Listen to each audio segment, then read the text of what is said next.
Salut mes glouglous, je suis heureux de vous annoncer la première vidéo bonus de la chaîne. Merci. Franchement, je vous aime, merci. Donc on parlera pas d'un tueur, d'un monstre, d'une légende ou d'une malédiction, mais de moi.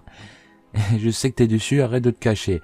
Et plus précisément de 2 de mes cauchemars. Si la vidéo dépasse les 10 j'aime d'ailleurs, je vous ferai la suite. Je suis optimiste, je sais. On a tous fait des cauchemars plus ou moins effrayants. Des totalement what the fuck ou même des érotiques bordel. Je bande. Mais les miens sont simplement horrifiques. Ça fait vraiment pas mal de temps que je n'ai pas fait de rêve basique, si je puis dire. Assez parlé. Commençons par les premiers, car oui, il y en a plusieurs et ils se ressemblent. Dans ces rêves, je me trouve dans un endroit familier où je fais quelque chose de totalement normal, comme descendre mes escaliers ou me balader dans un lieu de mon enfance. Dans celui des escaliers, je continue à les descendre assez doucement, puis quelque chose d'invisible m'arrête.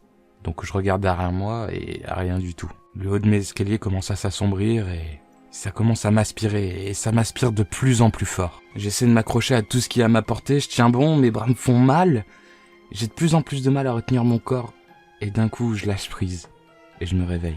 Après, dans l'histoire où je me balade, c'est différent, un petit peu. Donc je continue à me balader, tranquillement. Ah oui, petite précision, j'avais, je crois, 5-6 ans, à ce moment-là.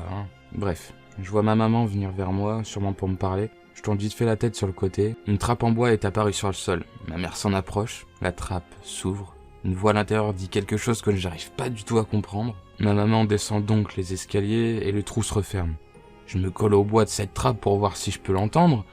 Le silence, pendant quelques secondes. Jusqu'à ce qu'une femme crie de toutes ses forces.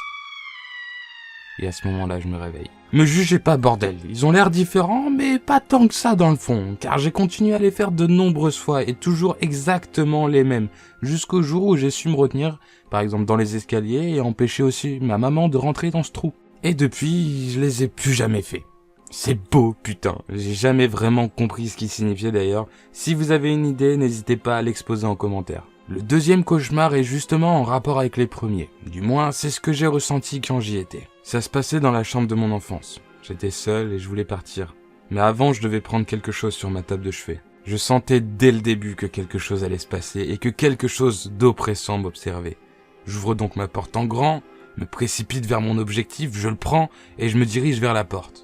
Au moment où j'arrive devant elle, elle s'était fermée aux 3/4. Je prends la poignée dans mes mains et je tire de toutes mes forces pour sortir. Mais impossible.